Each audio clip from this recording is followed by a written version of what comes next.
Salut les amis, j'espère que vous allez bien, chers artisans. Dans cette vidéo, nous allons apprendre à utiliser Laravel pour concevoir un blog.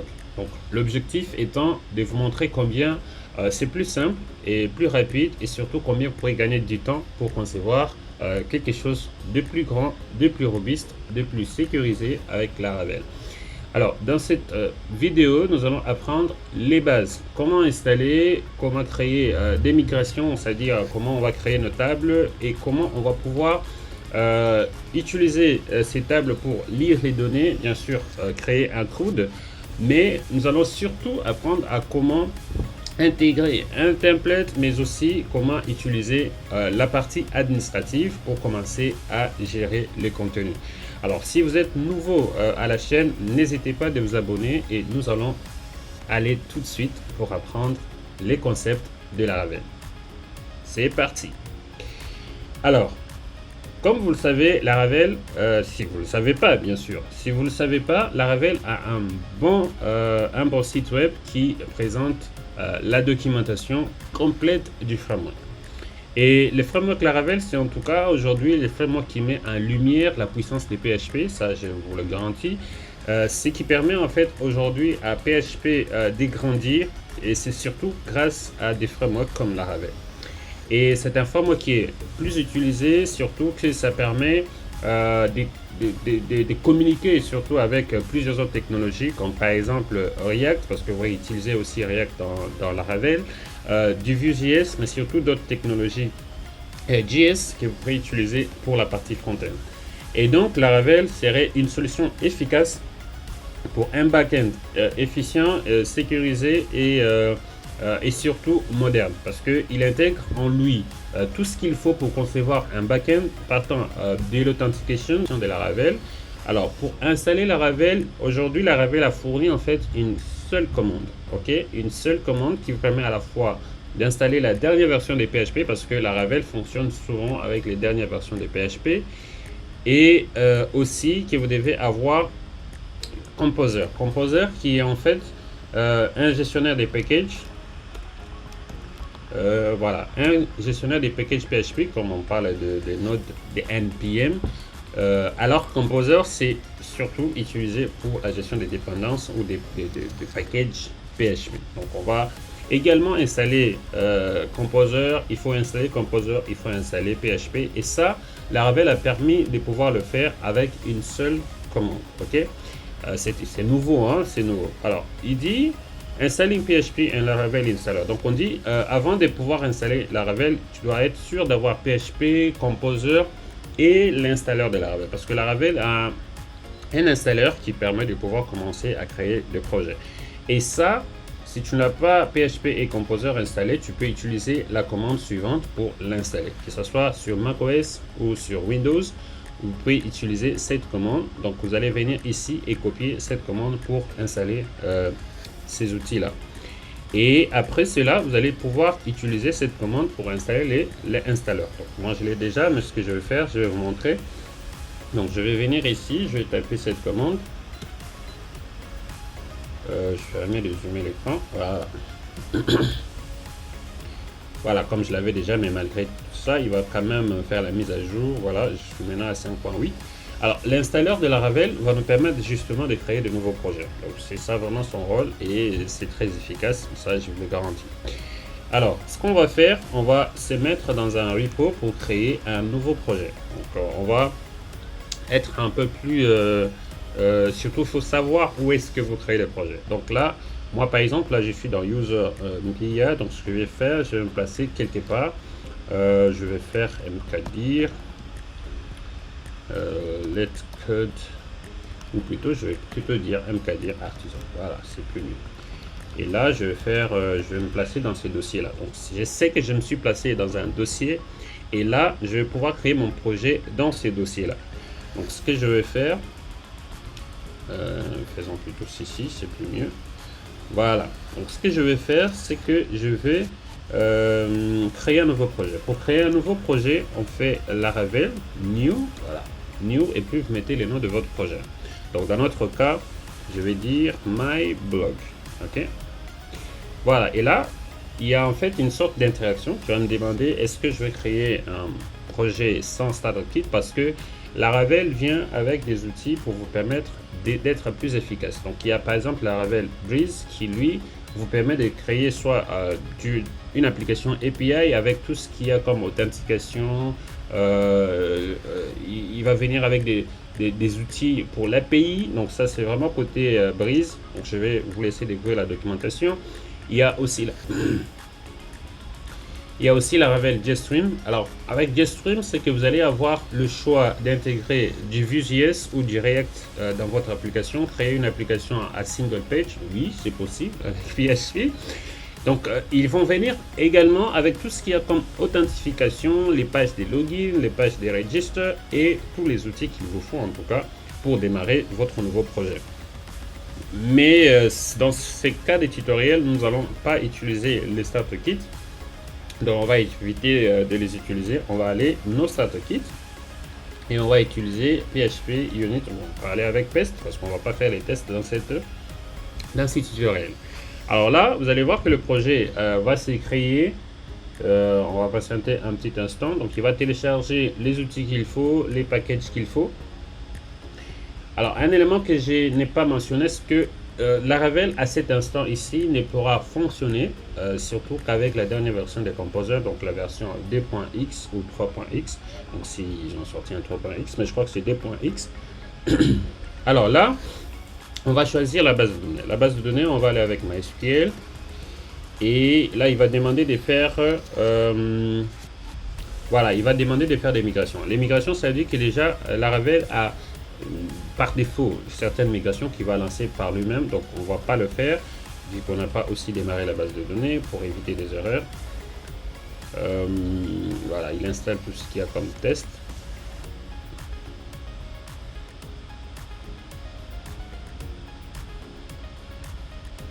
Ok, donc c'est fait, notre application est créée. Donc ce que je vais faire, c'est que je vais entrer dans le dossier MyBlog parce qu'il va créer un dossier MyBlog. Et ensuite, je vais l'ouvrir avec VS Code. Voilà. Donc, le projet Laravel est créé. Donc, si je vais maintenant à cet instant ici voir, donc vous allez voir qu'il y a plusieurs dossiers qui ont été créés.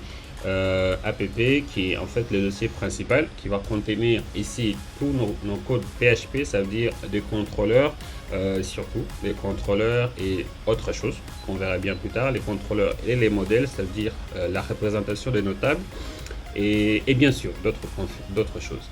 Les bootstrapping ici, c'est en fait à partir de Laravel 11, on a maintenant en fait la possibilité de configurer notre application à partir de Bootstrap. Donc ça veut dire qu'ici dans le dossier et dans le fichier app, on va pouvoir configurer nos projets ici, c'est-à-dire le middleware pour la sécurité, les exceptions, les scheduling et toute autre chose. On verra ça peut-être dans les prochaines vidéos. La config, c'est en fait ici, c'est là où vous configurez en fait votre application dépendamment de chaque portion de l'application. Par exemple, ici, c'est pour l'application complète. Là, ce sera des configs sur l'authentification, des configurations pour les caching, les configurations pour la base de données, ici, c'est en fait pour les file systems, c'est-à-dire comment en fait les fichiers sont accessibles depuis l'application. Donc, vous allez gérer ça ici. Le mail, les queues, les services, les sessions. Bref, c'est ici où il y a toute la configuration de votre application Laravel. Et là, c'est ici qu'on va pouvoir manipuler la base de données, notamment ce qui concerne les migrations. C'est là où on va concevoir les schémas de notre base de données. Les factories, c'est en fait là où vous pourrez par exemple définir les données par défaut. Les données par défaut, ici je vais faire par exemple comment les données par défaut doivent se représenter pour chaque table. Et les seeders, c'est eux qui sont maintenant, ils peuvent utiliser les factories pour générer les données ou vous pouvez vous-même créer des contenus par défaut qui pourront être ajoutés dans la base de données après avoir créé la migration. Et c'est dans les dossiers publics ici qu'on va mettre les fichiers qui sont accessibles publiquement. Donc, c'est-à-dire des images, des fichiers CSS, des fichiers JS et bien sûr d'autres fichiers mais qui sont accessibles publiquement. Quand je parle de publiquement, c'est-à-dire ce sont des dossiers qui peuvent être accessibles via barre, le nom de votre domaine, slash et tout ce qui va suivre et qui peut être accessible sans besoin d'authentification et autres. Les ressources, c'est vraiment ici qu'on va mettre tout ce qui est visuel. Ok, on va voir déjà qu'il y a un fichier ici, donc on reviendra, on va pas être rapide.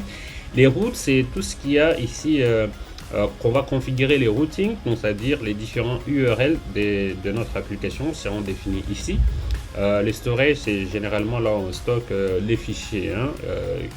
Les fichiers, c'est vraiment notre disque dur, c'est là où on va stocker les images, les vidéos et autres qui seront stockés à partir de l'application, donc ils seront stockés ici. Bien sûr, il y aura en fait un lien qui doit permettre l'accès dans le dossier public, on verra ça. Et là, c'est pour configurer des tests. Et les dossiers vendeurs, ne les touchez même pas parce que c'est là où il est généré tout ce qu'il y a comme package dans l'application. Les fichiers se trouvent dans vendeur. Et les autres fichiers ici, les fichiers importants à connaître, c'est vraiment les env qui est notre configuration de l'environnement. C'est ici qu'on va mettre les credentials, les différentes configurations qui sont utilisées dans le config. Voilà, donc par exemple, si j'ai pas des databases, je vous ai parlé tout à l'heure des databases, c'est pas vraiment ici que vous allez venir modifier les choses, mais vu que on va toujours se baser sur la partie dans la notion de sécurité, les variables d'environnement sont très utiles parce que vous pourrez les utiliser et qu'ils soient accessibles uniquement dans les serveurs.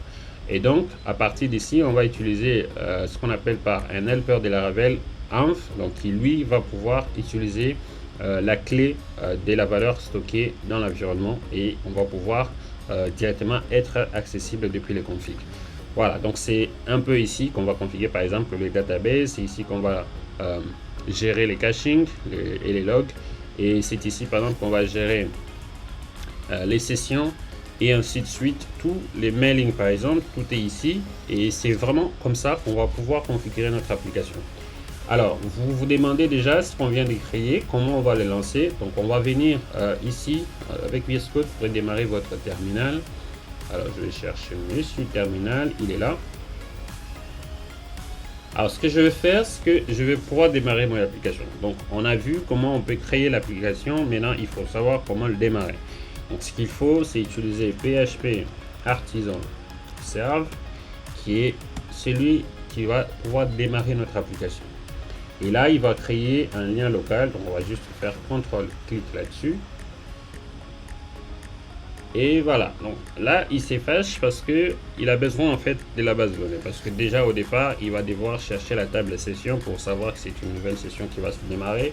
Et ça, vu que notre session avec Laravel est gérée par la base de données, donc on va devoir démarrer les serveurs. Donc de ma part, je vais démarrer membre et on va voir comment ça va se présenter notre projet. Et là, bam, notre serveur est lancé. Ok, on est prêt pour pouvoir consommer l'application. Donc je vais juste actualiser. Ouh, c'est logique. Alors là, ce qu'il faut maintenant, c'est la connexion avec la base de données. Alors ce que nous allons faire, Laravel, dès le départ, il a besoin de la base de données. D'accord. Donc ce qu'on va faire, c'est qu'on va créer une base de données vide dans notre serveur. Et on va le connecter avec notre application Laravel. Ça nous permettra donc de pouvoir continuer les différents programmes. Et d'ailleurs, retenez très bien ce que Laravel vous permet. Déjà, dès le départ, ce que vous allez faire, c'est juste créer votre base de données. Vous mettez des credentials et ensuite, ouf, vous oubliez votre serveur parce qu'il va déjà commencer à faire le reste du taf. Alors, on va aller phpMyAdmin. Ok. Donc on va créer une nouvelle base de données ici. Voilà, une nouvelle base de données qu'on va appeler MyBlog. Ok, voilà, MyBlog. La base de données est créée. Alors on sort carrément de là parce qu'on va pas y revenir. Et ce qu'on va faire, on va venir ici dans les credentials, on va dire, ok, on va mettre, si vous êtes sur Windows, normalement le port c'est toujours 3306, mais sur macOS ça peut être différent. Donc vous mettez votre, voilà, le nom de ma base de données c'est MyBlog et là c'est root. Voilà. Et donc j'ai la base de données qui est reliée. Donc ce que je vais devoir faire pour lancer ma première application, c'est de pouvoir lancer les migrations que j'ai refusées dès l'installation. Donc parce que Laravel va devoir créer certaines tables, on va le voir tout à l'heure. Les migrations constituent en fait les configurations des tables. D'accord? Comment vous allez schématiser votre base de données, c'est vraiment avec les migrations que vous allez le faire. Et donc, il y a 3 migrations par défaut que Laravel crée parce qu'il sait déjà que vous aurez besoin de gérer les utilisateurs. Donc, il va créer pour vous une table utilisateur, donc users, et avec cette config et le password reset parce que en gros il va également gérer pour vous la réinitialisation des mots de passe avec des tokens pour que ce soit plus sécurisé.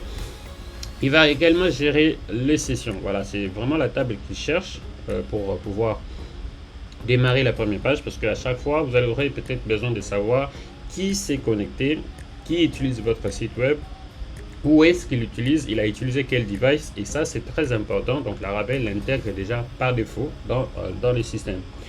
Les caching, bien sûr, on aura besoin des tables pour le caching dans le cas où vous choisissez la base de données comme votre mécanisme de caching.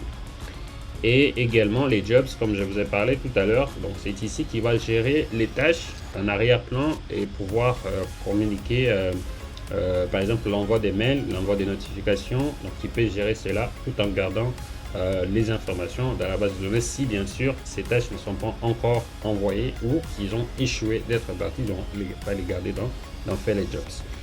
Bref, donc toutes ces migrations doivent être déjà par défaut lancées. Donc ce qu'on va faire, on va lancer ces migrations et comment on va procéder. Donc on va, je vais utiliser ce terminal, c'est plus visible. Ah non, c'est la même chose. Donc voilà.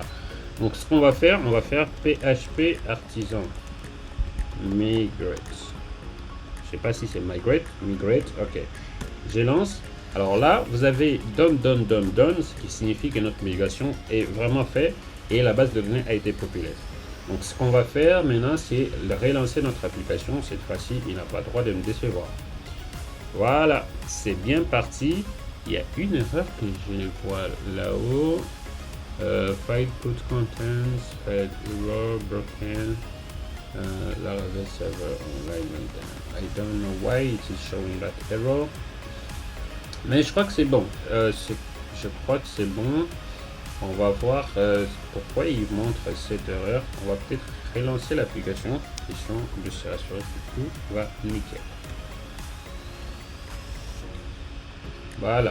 Donc on va relancer ceci. Parfait. Donc c'est bon, ça a disparu. Alors, notre application est lancée. C'est une page par défaut que Laravel a créée. Donc, il peut être retrouvé ici. Ok. Et ce que nous, on peut faire, c'est... Voilà, on peut supprimer tout ça.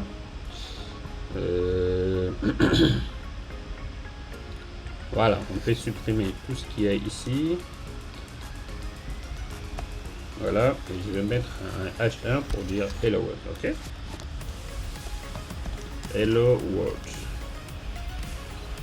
Bam, bam, bam. Et voilà, notre petit Hello World est sorti juste là-bas.